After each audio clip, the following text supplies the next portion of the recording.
యేసుక్రీస్తు వారి ఘనమైన శ్రేష్ఠ నామములో ఈ సంవత్సరపు ముగింపు పునరుద్ధాన శ్రేష్ఠ ఆరాధనలోనికి దేవుడు మనలను ప్రవేశింపచేసిన విధానమును బట్టి దేవునికి నేను హృదయపూర్వక కృతజ్ఞతాస్తుతులు చెల్లిస్తూ ఉంటున్నాను. దేవుడి సంవత్సర కాలమంతయు తన కృప కాపుదల సంరక్షణ క్షేమమును మనకి దయచేసిన విధానమును బట్టి దేవునికి హృదయపూర్వకంగా చేతులెత్తి స్తోత్రాలు చెల్లిద్దాం. దేవునికి స్తోత్రం. హల్లెలూయా, హల్లెలూయా. ఆయన ప్రశస్త సన్నిధిని ప్రేమించి ఆయన పాదముల చెంతకు చేరువచ్చిన మిమ్మును మీ కుటుంబాలను సర్వ కృపానిధియగు దేవుడు తన హెచ్చైన కృపలో మెండుగా దీవించి బలపరిచి ఆశీర్వదించునుగాక. బిగ్గరగా చెప్దాం, ఆమేన్. ప్రియులారా,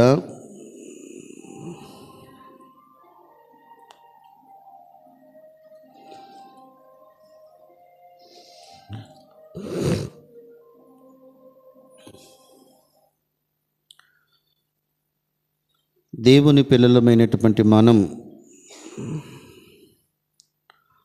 ఆత్మ సంబంధమైనటువంటి విషయాలలో ఎదుగుతూ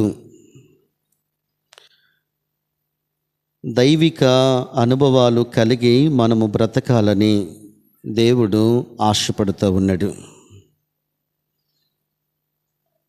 సంవత్సరపు ముగింపు ఆరాధనలో మన ఆత్మీయ జీవితం ఎలా ఉందో, దేవుడు మనకి ఇస్తున్నటువంటి తలంపులను బట్టి ఎవరికి వారంగా దేవుని సన్నిధిలో వ్యక్తిగతంగా కుటుంబముగా పరిశీలించుకుంటూ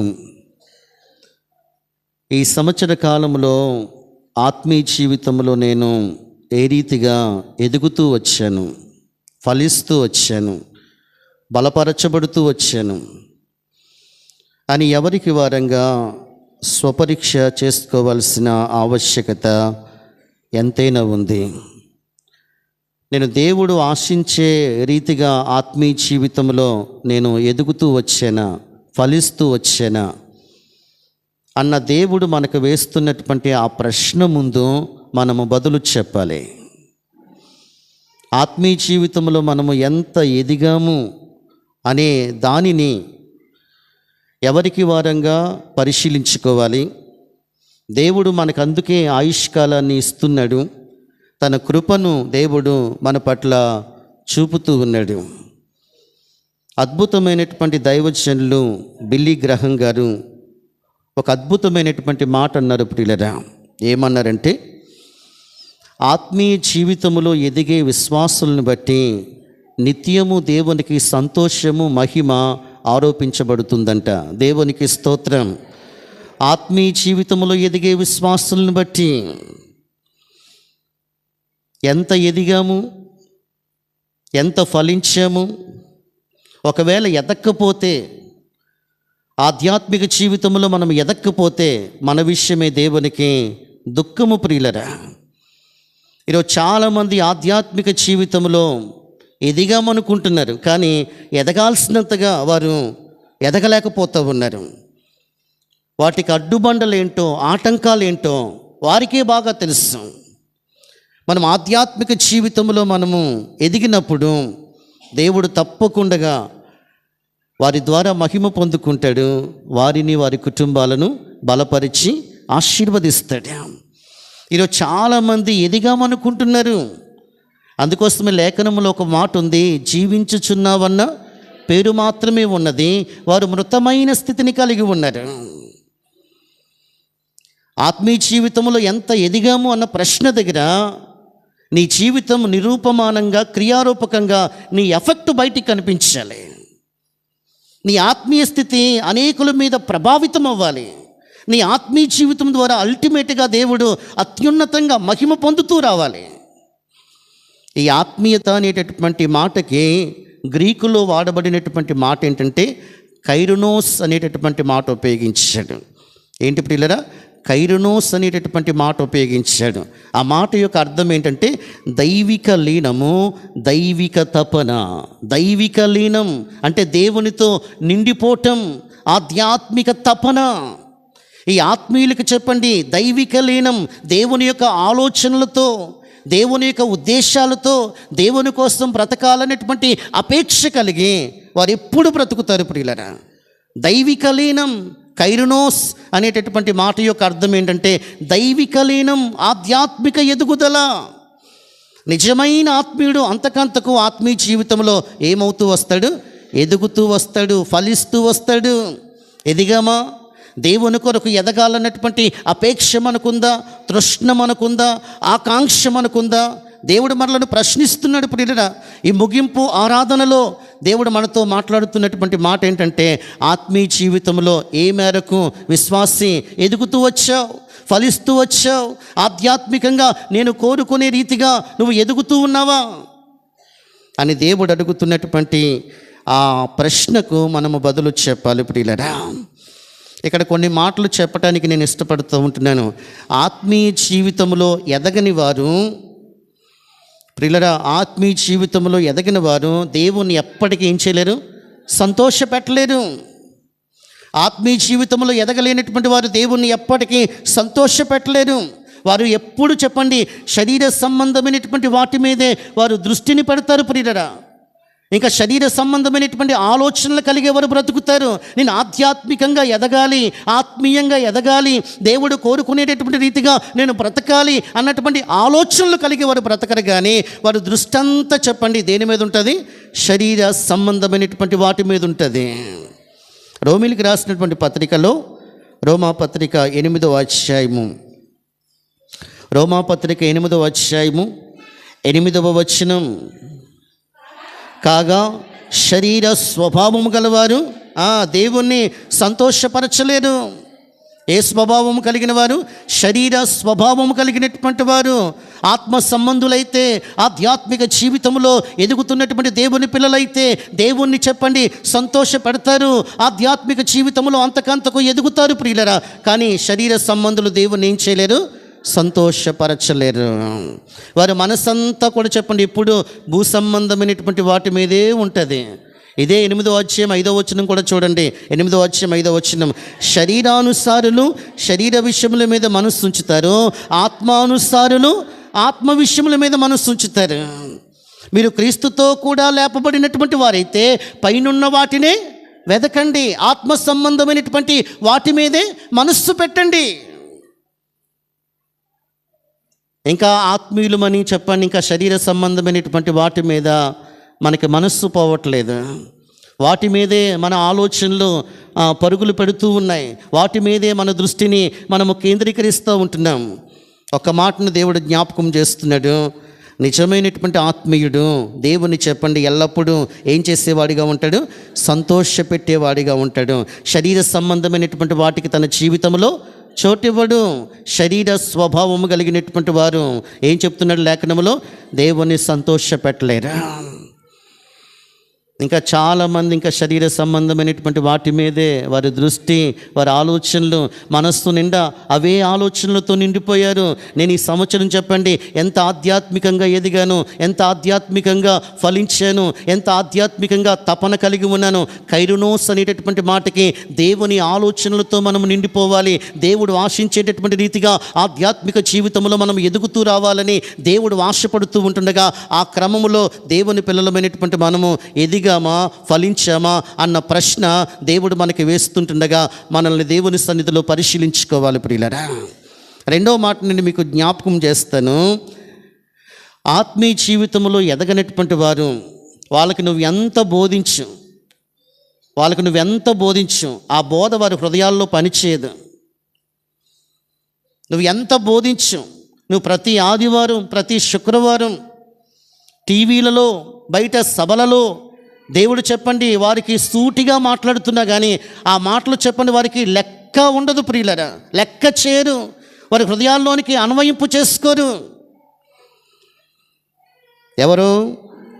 ఆత్మీయ జీవితంలో ఎదగని వారు అదే స్థితిలో కొనసాగుతారు. నువ్వెంత బోధించినా అదే స్థితిలో కొనసాగుతారు. నువ్వెంత బోధించు, నువ్వు ఎంత మాట్లాడు, వాక్యానుసారంగా దేవుడు ఎంత సూటిగా మాట్లాడుతున్నా కానీ వారికి చెప్పండి ఆ మాటలు లెక్కలోనికి రావు, ఆ మాటలను వారి జీవితంలోనికి అన్వయింపు చేసుకోరు ప్రియులరా. లేఖనాన్ని నేను మీకు చూపిస్తాను. కొరింథీయులకు రాసినటువంటి మొదటి పత్రిక దగ్గరికి రండి. కొరింథీయులకు రాసినటువంటి మొదటి పత్రిక, కొరింథీయులకు రాసినటువంటి మొదటి పత్రిక 2వ అధ్యాయము 14వ వచనం.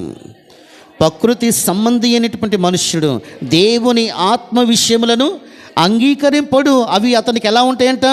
వెర్రితనంగా ఉంటాయి. దేవుని ఆత్మ విషయములను అంగీకరించడు. నువ్వు ఎంత బోధించు, నువ్వెంత మాట్లాడు, ఆదివారం వర్తమానం వింటాడు, శుక్రవారం వర్తమానం వింటాడు, ఆ వర్తమానం చెప్పని జీవితంలో ఫలించదు, పని చేయదు. ఆ మాటలు అతనికి ఎలా ఉంటాయి? వెర్రితనంగా ఉంటాయి.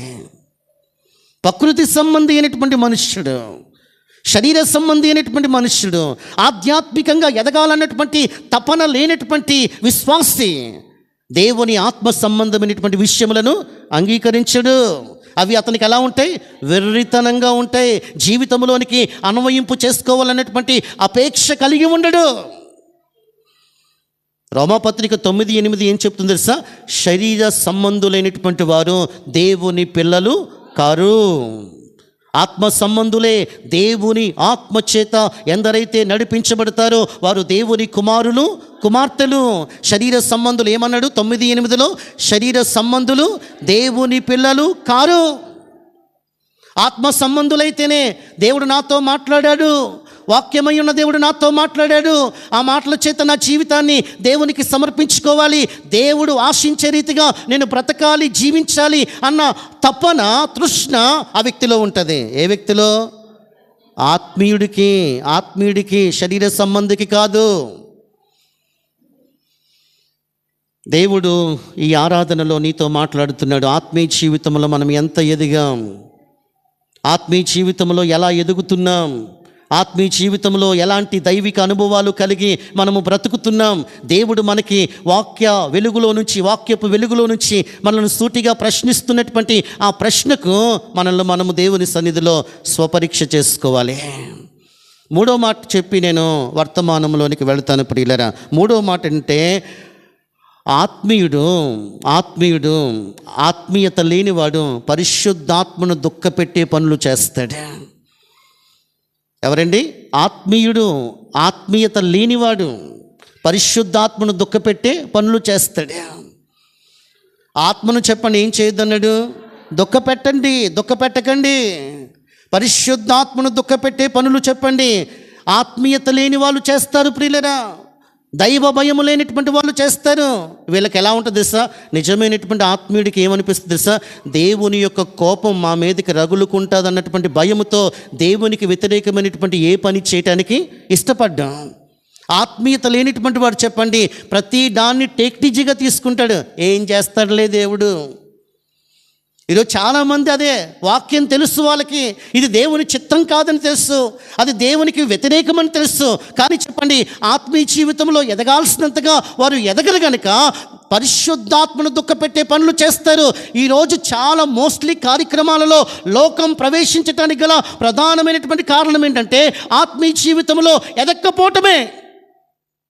ఆత్మీయ జీవితంలో ఎదగాల్సినంతగా ఎదక్కపోతే పరిశుద్ధాత్మను దుఃఖపెట్టే పనులు మనము చేస్తాం. ఆత్మీయుడికి ఏముంటుంది తెలుసా? దేవుడు నన్ను చెప్పండి పనిష్ చేస్తాడు, దేవునికి శిక్ష నా మీదకి రగులుకుంటుంది అన్నటువంటి భయముతో దేవునికి వ్యతిరేకమైనటువంటి పనులు ఏమీ చేయడు ప్రియులారా, చేయడా. రోమాపత్రిక 3వ అధ్యాయము వీరిని గురించి వ్రాయబడినటువంటి మాట అది. రోమాపత్రిక 3వ అధ్యాయము 18వ వచనం. వారి కన్నులు ఎదుట దేవుని భయము ఉండదు. ఎందుకు ఉంటుంది? ఆత్మీయులకైతే ఉంటుంది, దేవుని భయం ఉన్నటువంటి వాళ్ళకైతే ఉంటుంది. నువ్వు ఎంత చెప్పు అది తప్పని చెప్పు, అది నువ్వు అంత ఖండించు, అది వాక్యానుసారం కాదని చెప్పు, వారి కన్నుల ఎదుట ఏముండదు, దేవుని భయం ఉండదు వాళ్ళకి. వాళ్ళు ఏం చేయాలనుకుంటే అది చేస్తారు. అక్కడ సేవకుడు ఉన్నాడా, లేకపోతే అక్కడ సంఘ విశ్వాసులు ఉన్నారా, అక్కడ పెద్దలు ఉన్నారా, డోంట్ కేర్. వాళ్ళు ఏదైతే చేయాలనుకుంటున్నారో, ఏ లోక పద్ధతినైతే చేయాలనుకుంటున్నారో, దేవునికి వ్యతిరేకమైనటువంటి ఏ పనినైతే చేయాలనుకుంటున్నారో దాన్ని చేసుకుంటూ పోతారంతే. ఎవరో ఆత్మీయత లేని వాళ్ళు, ప్రకృతి సంబంధులైనటువంటి మనుషులు, వీరు దేవుని పిల్లలుగా చలామణి అవుతారు, దేవునికి దుఃఖకరంగా బ్రతుకుతారు, పరిశుద్ధాత్మను దుఃఖపెట్టే పనులు చేస్తారు. ఎఫెసీయులకు రాసినటువంటి పత్రికలో కూడా ఒక మాటను జ్ఞాపకం చేస్తాను. ఎఫెసీయులకు రాసినటువంటి పత్రిక 4వ అధ్యాయం చదవండి ప్రియులరా. 4వ అధ్యాయం 18వ వచనం.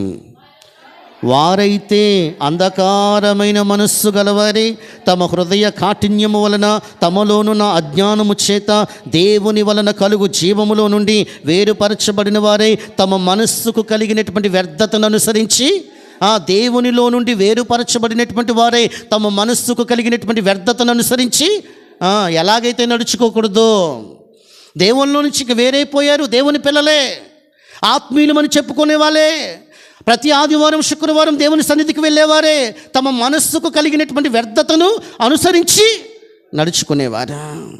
ఇలాంటి వారిని బట్టి దేవునికి దుఃఖం. వీరు సిలువకు శత్రువులు అన్నాడా మాట. వీరు సిలువకు ఏంటి, శత్రువులు. ప్రియులరా, ఈ శ్రేష్టమైన సమయంలో ఎందుకో నేను ఈ మాటలు చెప్పటానికి పరిశుద్ధ ఆత్మదేవుని చేత నేను ప్రేరేపించబడ్డాను.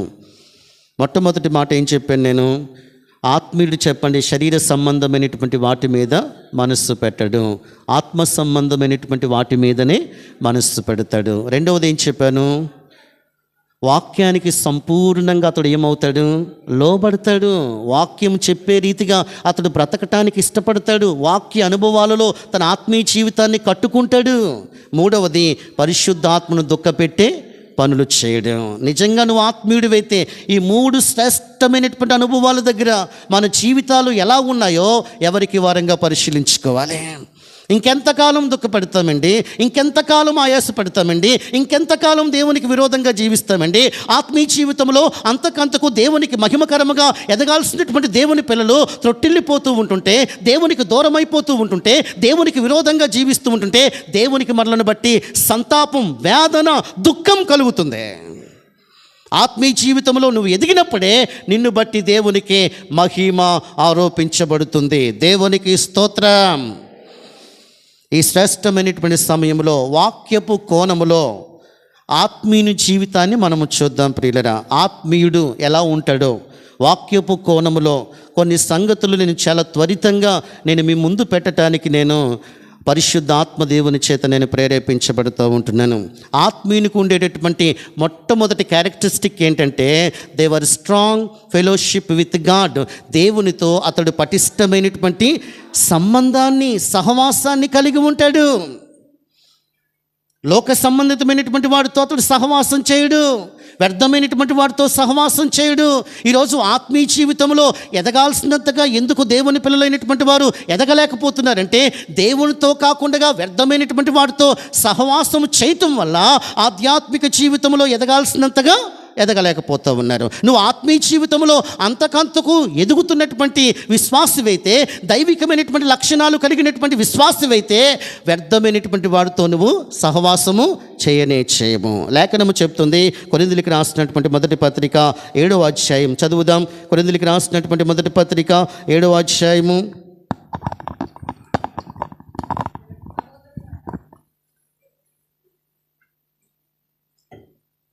7వ అధ్యాయము 24వ వచనం.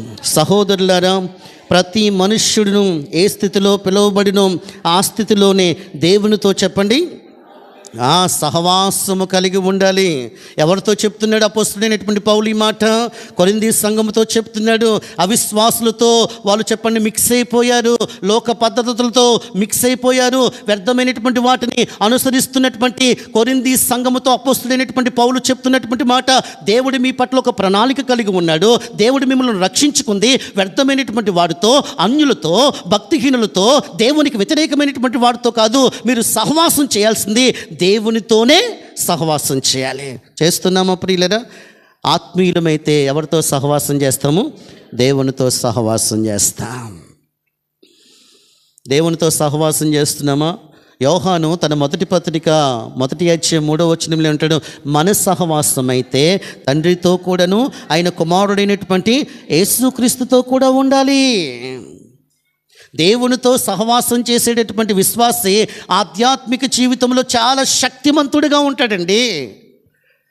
దేవునితో మనకి పటిష్టమైనటువంటి సహవాసము, సంబంధము మనకి లేదు కనుకనే మనకి ఎదురవుతున్నటువంటి పరిస్థితులను మనము ఎదుర్కోలేకపోతున్నాం, ఫేస్ చేయలేకపోతున్నాం. ఎదురవుతున్నటువంటి పరిస్థితుల్లో ఎందుకు కృంగిపోతున్నామంటే, ఎందుకు మనము కలవరపడుతున్నామంటే దేవునితో ఎలాంటి సహవాసం లేదు, పటిష్టమైనటువంటి సంబంధము, సహవాసము లేని కారణమును బట్టి మనకు ఎదురవుతున్నటువంటి పరిస్థితులకి చెప్పండి చాలా ఆందోళనకి గురైపోతున్నాం, చాలా కలవరపడిపోతున్నాం, చాలా భయపడిపోతున్నాం.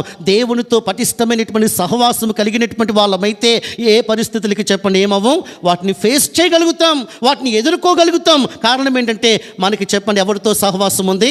దేవునితో పటిష్టమైనటువంటి సహవాసము, సంబంధము మనము కలిగినటువంటి దేవుని పిల్లలము కనుక మనకు ఎదురవుతున్నటువంటి ప్రతి పరిస్థితిని చాలా చాకచక్యంగా మనం ఎదుర్కోగలుగుతాం. దేవునికి స్తోత్రం. ఈరోజు చాలామంది వారి జీవితంలో ఎదురవుతున్నటువంటి పరిస్థితులకు ఎందుకు కృంగిపోతున్నారంటే, ఎందుకు ఆందోళన చెందుతున్నారంటే, ఎందుకు భీతిల్లిపోతున్నారంటే, ఎందుకు చెప్పండి భయంకరమైనటువంటి ఆ యొక్క మానసిక ఆందోళనకి గురైపోతున్నారంటే దేవునితో వారికి పటిష్టమైనటువంటి సంబంధం, సహవాసం లేదు ప్రియులరా.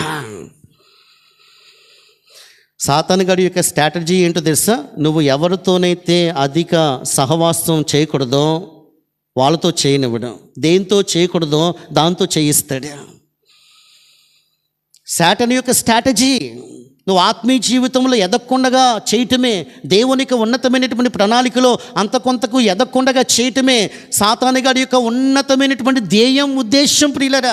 ఆ ఉద్దేశాన్ని ఎరగక ఈరోజు చాలామంది, మీకు చెప్పనవసరం లేదు దేనితో ఎక్కువ సమయం గడుపుతున్నామో, ఎందులో ఎక్కువ సమయం గడుపుతున్నామో, ఎక్కడ ఎక్కువ సమయం గడుపుతున్నామో, దేవుని సన్నిధిలో కానీ, వాక్యములో కానీ, ప్రార్థనలో కానీ, సేవకులతో కానీ అధిక సమయం గడపటానికి ఈరోజు చాలామంది ఇష్టపడేటటువంటి వారిగా లేరండి. వ్యర్థమైనటువంటి వాడితో ఆధ్యాత్మిక జీవితాన్ని పతనం చేసేటటువంటి వాడితో అధిక సమయం గడపటానికి ఇష్టపడుతున్నాం. కానీ ఆధ్యాత్మిక జీవితంలో ఎదిగేటటువంటి వాటితో మనము సమయం గడపగలిగితే ఆత్మీయ జీవితంలో చాలా బలవంతులుగా, శక్తిమంతులుగా ఉంటాం.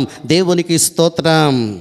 అందుకే కీర్తనాకారుడైనటువంటి దావీదు అన్నాడు, కీర్తనాకారుడైనటువంటి దావీదు 26వ కీర్తన 4-5 చరణాల్లో ఈ మాట అన్నాడు, పనికి మాలిన వారితో నేను సాంగత్యము చేయను, వేషధారులతో నేను పొందు చేయను, దుష్టుల సంఘము నాకు అసహ్యము, భక్తిహీనులతో నేను సాంగత్యము చేయను. ఎందుకోసమంటే నేను ఆధ్యాత్మిక జీవితంలో అంతకంతకు ఎదగాలంటే, దేవునికి ఇష్టడిగా ఉండాలంటే, దేవుణ్ణి మహిమపరిచేటటువంటి ఒక బలమైనటువంటి క్రైస్తవునిగా నేను ఉండాలంటే భక్తిహీనులతో కానీ, వేషధారులతో కానీ నేను చెప్పండి ఏం చేయకూడదు, సాంగత్యము చేయకూడదు. అక్కడ ప్రారంభంలోనే అన్నాడు, పనికి మాలిన వారితో నేను సాంగత్యము చేయను. మీకు బాగా సుపరిచితమైనటువంటి మాటే, దుష్ట సాంగత్యము మంచి నడవడిని చెరుపుతుంది. ఈరోజు చాలామంది యవనస్తులైనటువంటి వారు, ఈరోజు చాలామంది విశ్వాసులైనటువంటి వారు వేటితో సహవాసం చేయాలో వాటితో సహవాసం చేయట్లేదు. ఎవరితో పటిష్ట సహవాసము కలిగి ఉండాలో వాటితో పటిష్టమైనటువంటి సహవాసము కలిగి లేనటువంటి కారణమును బట్టి ఆత్మీయ జీవితంలో అంతకంతకు ఎదగలేకపోతున్నారు, దేవునికి మహిమకరముగా బ్రతకలేకపోతున్నారు. వారి జీవితాలు ఆశీర్వదింపబడకపోవటానికి గల ప్రధానమైనటువంటి లోపము, కారణం ఏంటంటే దేవునితో సరైనటువంటి స్ట్రాంగ్ ఫెలోషిప్ వారికి లేదు ప్రియులారా. లేఖనము చెప్తుంది, యోబు గ్రంథం 22వ అధ్యాయము, యోబు గ్రంథం 22వ అధ్యాయము 21వ వచనం, ఆయనతో సహవాసము చేసినట్లా నీకు సమాధానము కలుగును, అలాగున నీకు మేలు కలుగును. నీకు సమాధానం ఎవరితో? దేవునితో సహవాసం చేస్తే నీకు సమాధానం. ఈరోజు వ్యక్తిగత జీవితాలలో సమాధానం లేకపోవటానికి, కుటుంబాలలో సమాధానం లేకపోవటానికి, వారు మేలు అనుభవించకపోవటానికి గల ప్రధానమైనటువంటి కారణం, ఎవరితోనైతే స్ట్రాంగ్ ఫెలోషిప్ను కలిగి ఉండాలో ఆ దేవునితో స్ట్రాంగ్ ఫెలోషిప్ని కలిగి లేనిటువంటి కారణమును బట్టి వారు సమాధానాన్ని అనుభవించలేకపోతున్నారు, దేవుని యొద్ద నుంచి మేలును కూడా పొందలేకపోతున్నారు. ఎంతకీ దేనితో మనము సహవాసం చేస్తున్నాం? బైబిల్ గ్రంథంలో ఒక వ్యక్తి ఉన్నాడు ప్రియులరా, దేవునితో సహవాసం చేసేస్తే గొప్పోళమైపోతామా? దేవునితో సహవాసం చేసేస్తే ఆశీర్వాదం వచ్చేస్తుందా? దేవునితో సహవాసం భక్తిహీనుడు. ఇలాంటి భక్తిహీనమైనటువంటి మాటలు మాట్లాడేటటువంటి వారు నేటి సంఘాలలో లేకపోలేదు ప్రియులరా. దేవుని మాటలు చెప్పండి వారి వరకు దేవుడు తీసుకొని వస్తుంటున్నప్పుడు ఆ వాక్యానికి విధేయత చూపటం అది ఆత్మీయునికి ఉండేటటువంటి లక్షణం. నువ్వు దేవునితో పటిష్టమైనటువంటి సహవాసము కలిగి ఉండాలి అని చెప్పండి దేవుడు మాట్లాడుతూ ఉంటుంటే ఈ వ్యక్తి చెప్పండి యోబు గ్రంథంలో చూడండి ఏమంటాడో. యోబు గ్రంథం 34వ అధ్యాయము. యోబు గ్రంథం, ఈ వ్యక్తి అనేటటువంటి మాటలే నేడు చాలామంది అంటున్నటువంటి మాటలుగా ఉన్నాయి ప్రియులరా. 34వ అధ్యాయము 8-9 వచనాలు. అతడు చెడుతనము చేయు వారికి చెలికాడైను, భక్తిహీనులకు సహవాసి అయినను, నరులు దేవునితో సహవాసము చేయుట వారికి ఏమాత్రము ప్రయోజనము కాదని అతడు చెప్పుకొనుచున్నాడు. ఏమంటాడు? నరులు చెప్పండి దేవునితో సహవాసము చేయుట వారికి ఏమాత్రము చెప్పండి ఏంటి కాదంట? ప్రయోజనం కాదంట. అది మేలేంటి, అది ఆశీర్వాదం ఏంటి అన్నట్లు మాట్లాడుతున్నాడు. ఎవరు ఈ మాటలు మాట్లాడింది? ఎలీహు. ధర్మశాస్త్రం ఏంటో తెలుసు, దేవుడేంటో తెలుసు, దేవుని ఆజ్ఞలేంటో తెలుసు, దేవుని భయమును గూర్చి ఎరిగినటువంటి వాడు. అతని నోట వచ్చినటువంటి మాట ఇంతకీ చెప్పండి సహవాస దోషం. అది సహవాస దోషం. 6 నెలల సహవాసం, వాళ్ళు వీళ్ళవుతారు, వీళ్ళు వాళ్ళవుతారు. చూడండి మరలా చదువుదామా. అతడు చెడుతనము చేయు వారికి చెలికాడాయిను, భక్తిహీనులకు సహవాసి అయిను. అలాంటి వారితో సహవాసం చేశాడు కనుకనే అతని నోట వచ్చినటువంటి మాట దిశ వారికి ఏమాత్రము, నరులు దేవునితో సహవాసము చేయట వారికి ఏమాత్రము చెప్పండి ప్రయోజనకరము కాదంటున్నాడు. దేవునితో సహవాసం చేస్తే మనం ఇందాకలు చదువుకున్నాం కదా 22-21 వారికి చెప్పండి సమాధానము, అలాగున వారికి మేలు. దేవునితో సహవాసం చేస్తే మన జీవితాలు ఎంత ధన్యకరంగా ఉంటాయి, ఎంత ఆశీర్వాదకరంగా ఉంటాయి. లేఖనములో మరో సందర్భాన్ని నేను మీకు జ్ఞాపకం చేస్తాను ప్రియులరా. సంఖ్యాకాండం దగ్గరికి రండి. సంఖ్యాకాండం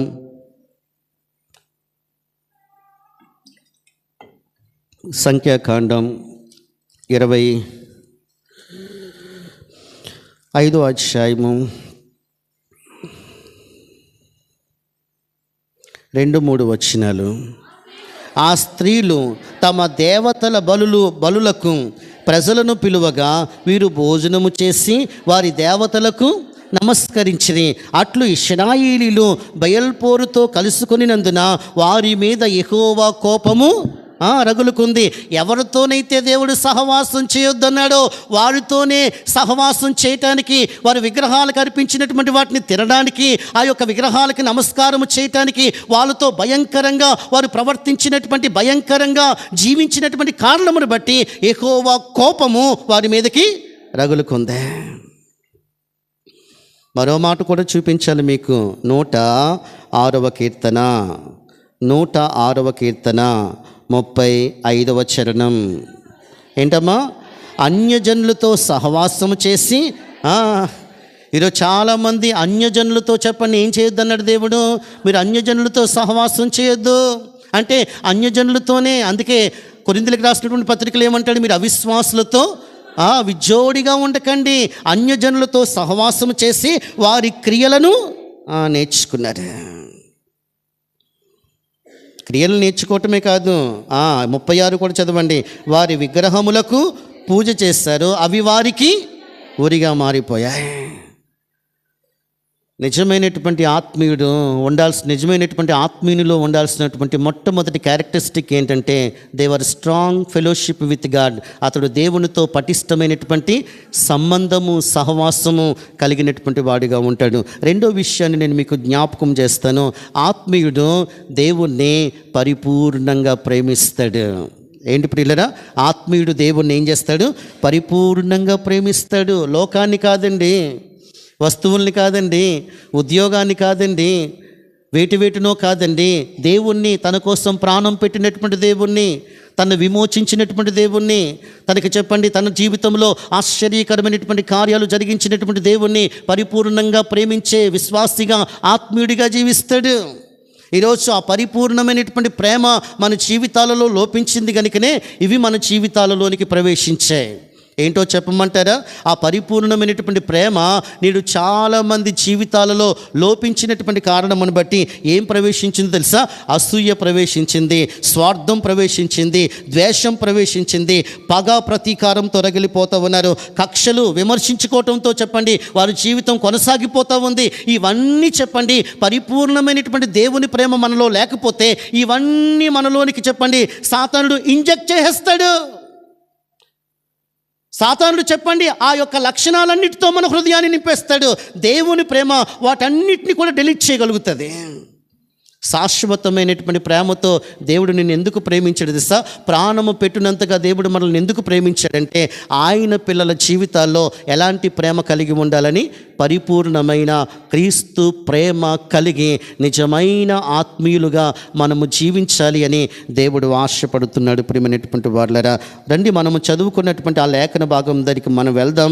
ఈరోజు చాలామంది ప్రేమను గురించి అయితే అద్భుతంగా చెప్పండి, రిఫరెన్స్లు చెప్పమంటే అద్భుతంగా చెప్తారండి. ప్రేమను గురించి మాట్లాడమంటే అద్భుతమైనటువంటి రీతిగా ప్రేమను గురించి మాట్లాడతారండి. ప్రేమను గురించి పాడమంటే అద్భుతమైనటువంటి రీతిలో పాటలు చెప్పండి అద్భుతంగా ప్రేమను గురించి పాడతారండి. కానీ చెప్పండి క్రియారూపకంగా ప్రేమించాల్సి వస్తే వారు ప్రాక్టికల్గా ప్రేమించలేరు. క్రియతోనూ మాటతోనూ సత్యముతోనూ మనము ప్రేమించేవారము కావాలి. కేవలం నోటి మాటలతో చెప్పండి ప్రేమిస్తే సరిపోదు, ప్రాక్టికల్గా ప్రేమించాలి, పూర్ణ హృదయముతో ప్రేమించాలి అని దేవుడు ఆశపడుతుంటుండగా నిజమైనటువంటి ఆత్మీయులమైతే ఆ పరిపూర్ణమైనటువంటి దేవుని ప్రేమ కలిగి మనము జీవించాలని దేవుడు ఆశపడుతున్నాడు.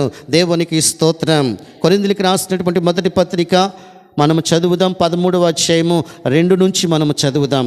ప్రవచించు కృపావరములు కలిగి మర్మములన్నీయు జ్ఞానమంతయు ఎరిగిన వాడునైనను ఆ ప్రేమ లేని ఇటమా కొండలను పెకిలింపగల పరిపూర్ణమైన విశ్వాసము గలవాడునైనను ప్రేమ లేని వాడినైతే వ్యర్థుడను. విశ్వాసము, నిరీక్షణ, ప్రేమ వీటిలో శ్రేష్టమైనది ప్రేమయే.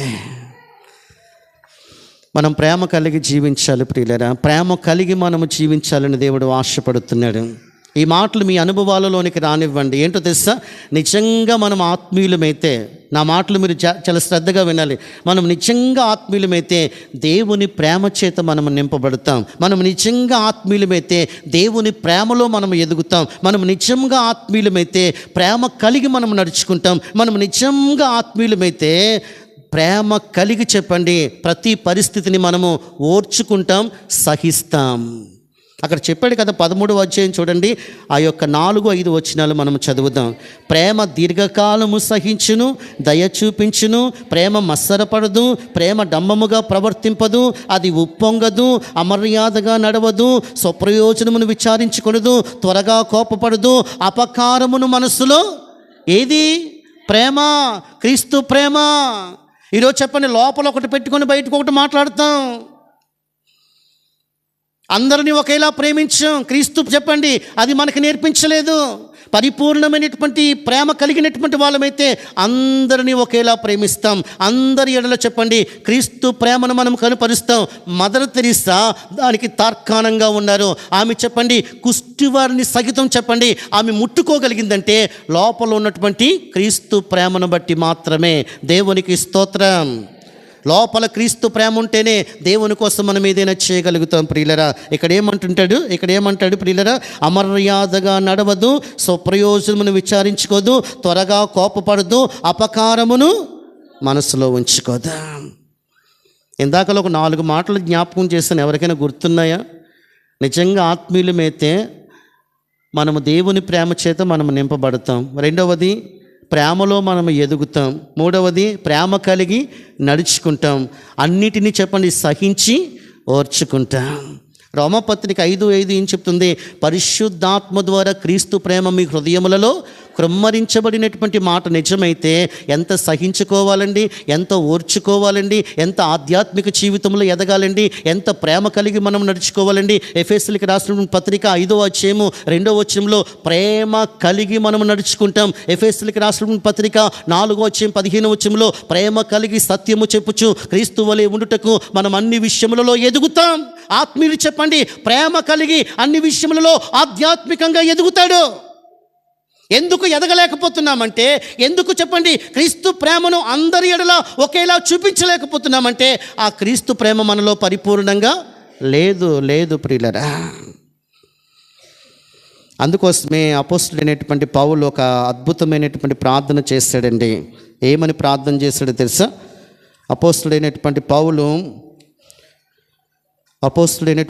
ఎఫెసీయులకు రాసినటువంటి పత్రిక 3వ విషయాన్ని జ్ఞాపకం చేసి నేను ముగిస్తాను. ఎఫెసీయులకు రాసినటువంటి పత్రిక 3వ అధ్యాయం 19వ వచనం, జ్ఞానమునకు మించిన క్రీస్తు ప్రేమ తెలుసుకొనుటకు తగిన శక్తి గలవారు కావలెనని. ఎఫెసీ సంఘమా, వీరు చెప్పండి, తొలి ప్రేమను విడిచిపెట్టిన సంఘం, దేవుని ప్రేమను చెప్పండి విడిచిపెట్టిన సంఘం. నువ్వు ఏ స్థితిలో పడిపోతావో ఆ స్థితిని జ్ఞాపకం చేసుకోమన్నాడు. మొదట నీవు నాకు ఉండినటువంటి ప్రేమను చెప్పండి విడిచిపెట్టేస్తావు. అలాంటి సంఘముతో అపోస్తలుడైనటువంటి పౌలు ప్రార్థిస్తూ చెప్తున్నటువంటి మాట ఏంటంటే, జ్ఞానమునకు మించినటువంటి క్రీస్తు ప్రేమను తెలుసుకొనుటకు తగిన శక్తి గలవారు కావాలనని ప్రార్థిస్తున్నాను. జ్ఞానమునకు మించిన క్రీస్తు ప్రేమ మన జ్ఞానానికి అందదు ప్రియులరా. మరి కొన్ని మాటలు రాసుకున్నాను. నేనేం రాసుకున్నది తెలుసా? నిజంగా క్రీస్తు ప్రేమ మనలో పరిపూర్ణమైతే, ఈ మాటలు మీరు జాగ్రత్తగా ఆలకించాలి. నిజంగా క్రీస్తు ప్రేమ, ఈ మాటలు చెప్పి నేను ముగిస్తా. నిజంగా క్రీస్తు ప్రేమ నీలో, నాలో, మనలో పరిపూర్ణమైతే ఈ 4 అనుభవాలు మన జీవితంలో మనము కలిగి ఉంటాం ప్రియులరా. ఏంటో తెలుసా? అన్నిట్లో ప్రథమ స్థానం దేవునికే ఇస్తాం. దేవునికి స్తోత్రం. అన్నిట్లో ఫస్ట్ ప్రయారిటీ. అలాగని చెప్పండి ఫస్ట్ ప్రయారిటీ దేవునికి ఇచ్చి తర్వాత అంతా చెప్పండి మనకు నచ్చింది చేసుకోమని కాదు. ఈరోజు చాలామంది చెప్పండి మొదట ప్రార్థన చేసి తర్వాత చెప్పండి లోక పద్ధతిని చేయమని కాదు. ఫస్ట్ ప్రయారిటీ చేయటం అంటే చెప్పండి దేవునికి గాక మరి దేనికి ఇవ్వకుండా ఉండటం. That is first priority. దేవునికి గాక, వాక్యమునకు గాక, ప్రార్థనకి గాక, దేవుని చిత్తమునకు గాక మరి దేనికి కూడా మనం ప్రాధాన్యత ఇవ్వకపోవటమే దేవుణ్ణి పరిపూర్ణంగా ప్రేమించటం. దేవుని పరిపూర్ణంగా ప్రేమించేవాడు తన జీవితంలో మొదటి ప్రాధాన్యత ఎవరికి ఇస్తాడు? లోకానికా? ఎందుకండి లోకానికి ఇస్తున్నాం? ఎందుకండి దేవుని చిత్తానికి వ్యతిరేకమైనటువంటి వాటికి ఇస్తున్నాం? అది వాక్యం కాదని చెప్తున్నా కానీ దానికే ఎందుకు ప్రాధాన్యతనిస్తున్నాం? ప్రాధాన్యత ఇవ్వాల్సింది ప్రార్థనకి కదండి, ప్రాధాన్యత ఇవ్వాల్సింది దేవుని చిత్తానికి కదండి, ప్రాధాన్యత ఇవ్వాల్సింది వాక్యానికి కదండి, ప్రాధాన్యత ఇవ్వాల్సింది దేవుని యొక్క చెప్పండి నియమానికి కదండి, ఆజ్ఞకి కదండి. దానికి కాకుండా దేనికో ఇవ్వటం వల్ల దేవుడు మహిమ పొందుకోలేడు. మొదటి మాట అయిపోయింది. ఏంటి? దేవుణ్ణి పరిపూర్ణంగా ప్రేమిస్తే దేవర్ ఫస్ట్ ప్రయారిటీ దేవునికి మాత్రమే ఇస్తాం. రెండవది ఏంటో తెలుసా? దేవుని కోసం దేనినైనా త్యాగం చేసేస్తాం. ప్రేమించేవాడే త్యాగం చేస్తాడు, ప్రేమించలేనివాడు త్యాగం చేయలేడు. ఆ పరిపూర్ణమైనటువంటి క్రీస్తు ప్రేమ ఉంటే దేవుని కోసం ఏదైనా ఇవ్వగలుగుతాం, దేవుని కోసం దేన్నన్నా త్యాగం చేయగలుగుతాం. అలాంటి త్యాగపూరితమైనటువంటి ప్రేమ పరిశుద్ధాత్మ దేవుడు మన హృదయాల్లో కలిగిస్తాడు. ఆ పరిపూర్ణమైనటువంటి ప్రేమలో అబ్రహాము ఎదుగుతూ వచ్చాడు కనుకనే తన దేశాన్ని విడిచిపెట్టేశాడు, తన బంధువులను విడిచిపెట్టేశాడు. దేవుడు తను చూపించినటువంటి దేశానికి ప్రయాణాన్ని కొనసాగించాడు. తనకి చెప్పండి వృద్ధాప్యములో ఇచ్చినటువంటి ఆ బిడ్డను చెప్పండి ఆ మోరియా పర్వతంలో బలి ఇవ్వటానికి వెనుదీయలేదు, త్యాగం చేసేసాడు, కత్తి ఎత్తాడు, హృదయంలో చెప్పండి బిడ్డను చంపేసుకున్నాడు. 22వ అధ్యాయం 2వ వచనం చూస్తే నీవు ప్రేమించు ఇస్సాకుని మోరియా పర్వతం మీద చెప్పండి నాకేమిమ్మన్నాడు దేవుడు? బలిమ్మన్నాడు. ఇచ్చేసాడా? ఇవ్వనన్నాడా? ఇచ్చేస్తాడు. ప్రేమించేవాడు ఇచ్చేస్తాడు. ప్రేమిస్తే దేవుని కోసం ఏమి త్యాగం చేయగలుగుతున్నారు యవనస్తులారా? ప్రేమిస్తే దేవుని కోసం ఏమి ఇవ్వగలుగుతున్నాం ప్రియమైనటువంటి వారులారా? ప్రేమిస్తే దేవుని కోసం దేనినైనా చెప్పండి సాక్రిఫైస్ చేస్తాం, ఇవ్వగలుగుతాం. మూడో మాట చెప్తాను. మూడో మాట తెలుసా? దేవుడు ఏదైతే నిబంధన పెడతాడో ఆ నిబంధనను మేరమండి ఏం చేస్తే దేవుణ్ణి మనము ప్రేమిస్తే దేవుడు పట్టినటువంటి మన ఆ యొక్క నిబంధనలను మనం మేరం ప్రియులరా. ఒక ఆజ్ఞ విషయంలో మనము తప్పిపోతే ఆజ్ఞలన్నిటి విషయంలో ఏమైపోయినట్లు? తప్పిపోయినట్లే. ఈరోజు చాలా విషయాల్లో మనము తప్పిపోతున్నాం. దేవుడు ఏవైతే కమెంట్మెంట్స్ ఇచ్చాడో ఆ కమెంట్మెంట్స్ని మనము దాటిపోతూ ఉన్నాం. యోహాను సువార్త 14వ అధ్యాయము, యోహాను సువార్త 14వ అధ్యాయము 15వ వచనం. మీరు నన్ను ప్రేమించిన ఎడల నా ఆజ్ఞలను, మీరు నన్ను ప్రేమిస్తే చెప్పండి నా ఆజ్ఞలు ఏం చేస్తారు? గైకొంటారు. నా ఆజ్ఞలను గైకొంటారు. 21 కూడా మీరు చదువుతారా? నా ఆజ్ఞలను అంగీకరించి వాటిని గైకొనువాడే నన్ను ప్రేమించేవాడు నా తండ్రి వలన ప్రేమింపబడతాడు. మనము దేవుని ఆజ్ఞలను గైకొనుటయే దేవుణ్ణి ఏం చేయుట? ప్రేమించుట. లాస్ట్గా ఈ మాట చెప్పి నేను ముగిస్తాను. దేవుని పరిపూర్ణంగా ప్రేమించేవాడు, ఈ మాట గుర్తుపెట్టుకోండి, అది మీ జీవితాలకు ఆశీర్వాదం, మీ కుటుంబాలకు ఆశీర్వాదం. దేవుని కోసం ప్రయాసపడతాడు. దేవునికి స్తోత్రం.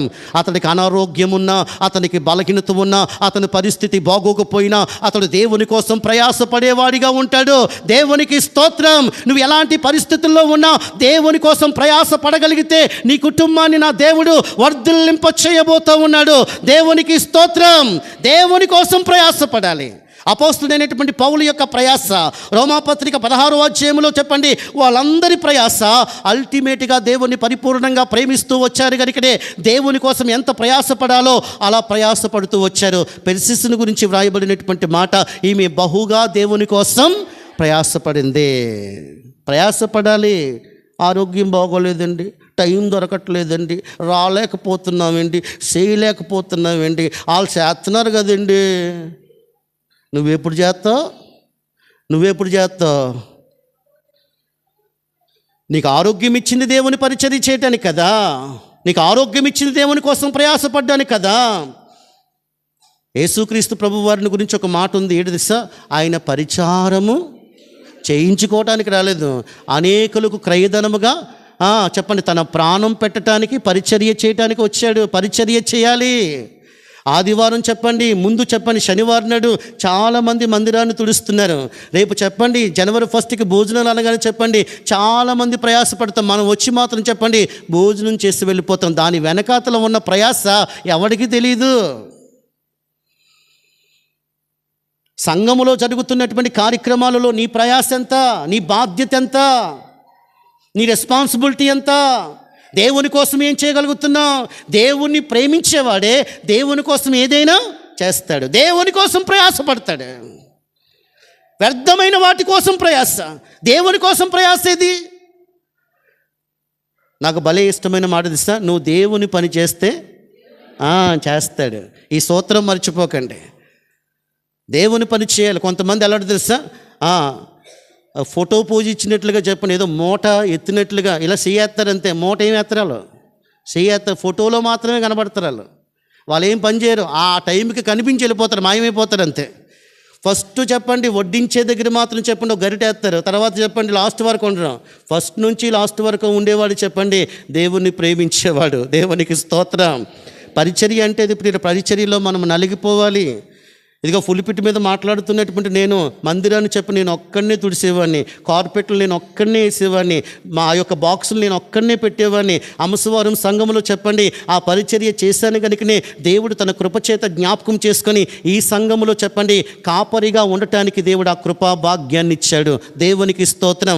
ఇప్పుడంటే చెప్పండి సౌండ్ బాక్సులు వచ్చేసాయి, కానీ అప్పుడంటే చెప్పండి బయట వీధుల్లో ప్రార్థన జరిగితే చెట్లెక్కి హార్న్స్ కట్టాలి. చెట్లెక్కి హార్న్స్ కట్టినటువంటి పరిస్థితులు ప్రియులరా, దేవుని కోసం పరిచర్య చేసేటటువంటి బిడ్డలను దేవుడు బలపరుస్తాడు. దేవుడు చెప్పండి ఆశీర్వదిస్తాడు. వారు ఎలాంటి పరిస్థితుల్లో ఉన్నా అత్యధికమైనటువంటి తన కృపను వారి పట్ల చూపిస్తాడు. దేవునికి స్తోత్రం. 4 మాటలు చెప్పాను. ఏంటి? ఒకటి, దేవునికి ప్రథమ స్థానం ఇస్తాం. రెండవది ఏంటి? దేవుని కోసం దేనినైనా త్యాగం చేస్తాం. దేవుని యొక్క ఆజ్ఞలను గైకుంటాం. దేవుని కోసం బహుగా ప్రయాసపడతాం. అట్టి కృప పరిశుద్ధాత్మ దేవుడు మనందరికీ దయచేసి బలపరిచి ఆశీర్వదించి నడిపించును గాక. ఆమేన్.